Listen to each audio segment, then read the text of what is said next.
Bonjour. Aujourd'hui, je vais vous proposer des extraits d'un très beau livre paru le mois dernier aux éditions Almora de ce très cher Jean Bouchard d'Orval avec son amie Francesca Brugnoli. Désolé si c'est mal prononcé. Euh, voilà. C'est au moins la troisième vidéo où je présente un travail différent de Jean Bouchard d'Orval, que j'apprécie vraiment beaucoup. Ouais. Donc là, c'est donc un dialogue entre deux. Voilà la quatrième de couve, un extrait. Les mots sont bien plus que de simples signes. Ils sont des trésors de vérité, des éclats de révélation. Ce livre à deux voix, porté par le dialogue entre Jean et Francesca, n'est ni un dictionnaire ni un abécédaire de la spiritualité, mais une exploration vivante du pouvoir des mots à éveiller la conscience. Tout n'est qu'intimité de soi-même, du je absolu, aham. La conscience n'est pas une lumière éclairant un objet. Il n'existe pas d'objet au sens où nous le concevons habituellement. Si l'objet existait en dehors de la lumière consciente du je, il ne serait ni perçu ni manifesté. Imaginer un objet dont la nature essentielle serait autre chose que la lumière consciente est aussi peu réaliste que d'essayer de penser à une vague d'un lac qui ne serait pas faite d'eau. C'est dans la liberté souveraine de la lumière consciente qu'apparaissent des objets et des sujets séparés. Mais seul ce qui a son fondement en soi-même a de réalité. C'est la lumière consciente autolumineuse.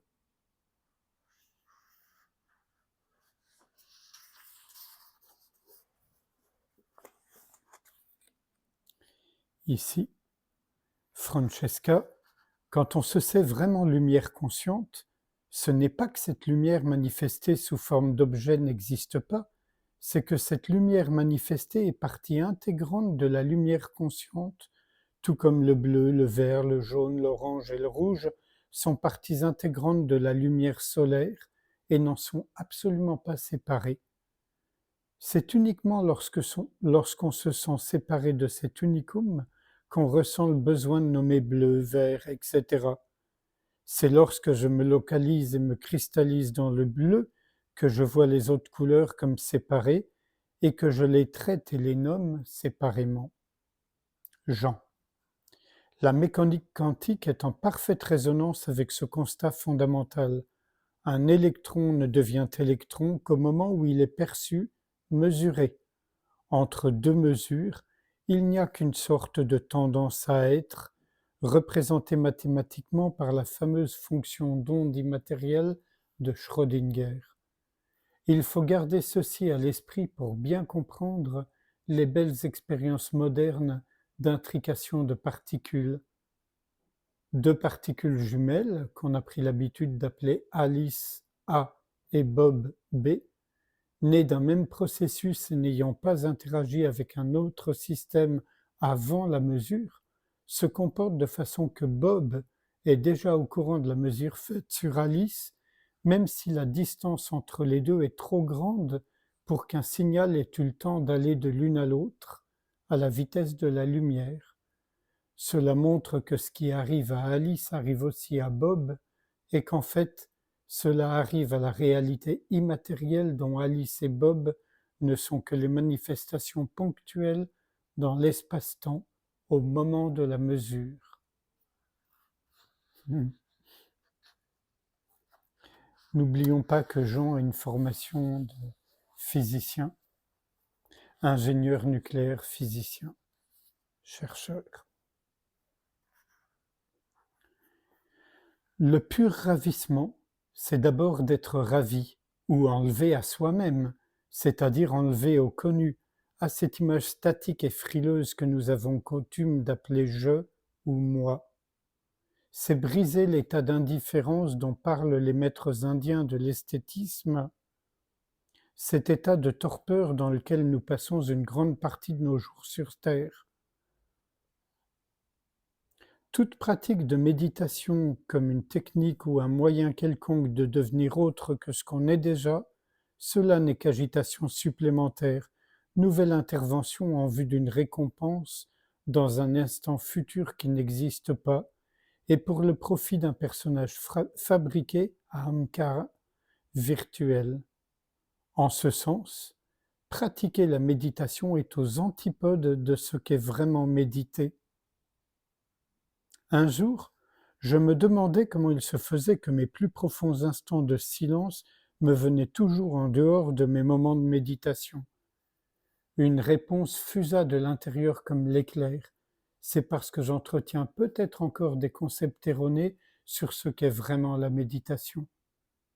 Le silence qu'on va chercher demeure superficiel, partiel et fugace, mais celui qui vient nous saisir ou nous ravir est profond, total et résonne longtemps en nous.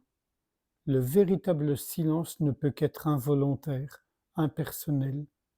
Il ne peut être saisi, c'est lui qui nous saisit. Le vrai silence est saisissant.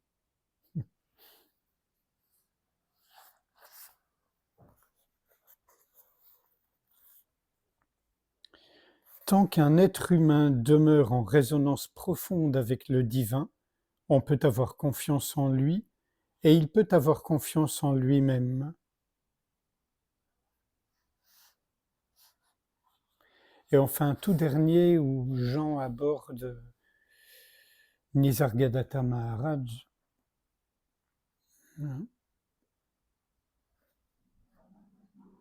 Il commence par un petit... voilà. L'histoire nous enseigne que la masse ignorante ne veut pas connaître la vérité.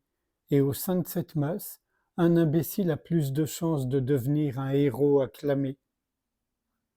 Nisargadatta, l'un des rares êtres dont le chemin solitaire est illuminé par la lumière et qui vit libre de toute restriction idéologique, nous parle de la vérité avec majuscule. Comme tous les grands porteurs de lumière et de vérité heureuse dans l'histoire, il n'a jamais rien écrit. Il ne s'est jamais autoproclamé quoi que ce soit et n'a jamais demandé d'argent à personne. Et là, il cite Nisargadatta. La vérité ne vous apporte aucun avantage ni statut spécial, ni pouvoir sur les autres. Elle ne vous donne que la liberté du faux. Un témoin observe le je suis dans des corps infinis. Tant que ceci dure, bien que subtil, le je suis apparaît comme multiple. Au-delà du corps, il n'y a que l'unique. Le problème est seulement que vous vous considérez comme un corps avec une forme. Nisargadatta. Et là, il cite un auteur italien. La chose la plus importante que j'ai vue avec le vieux Nisargadatta, c'est sa capacité à trouver la bonne réponse en se basant sur un simple regard. Et le résultat fut particulièrement significatif. Finalement, je suis sorti satisfait d'avoir eu les réponses dans mes termes, avec des faits concrets et non pas avec des bavardages. Paolo d'Arpini, 1981. La vérité consiste pour l'homme à faire de la vie une poésie, en tant que gardien du silence qui veille à l'agonie des charlatans qui font du sacré une parodie. Poésie, silence, cela charme et finalement convainc bien davantage que si les humaines injonctions et les obligations, que les si humaines injonctions et les obligations, pardon. La vie ne parle jamais à l'impératif. Donc l'avant-dernier passage était de Francesca et le dernier de Jean. Sans réfléchir à ce qui vient d'être lu, mais bien sûr il peut y avoir un écho, une résonance. Je vous invite à ce qu'on passe un instant ensemble en silence, sans rien faire, juste être ouverture.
Je vous remercie.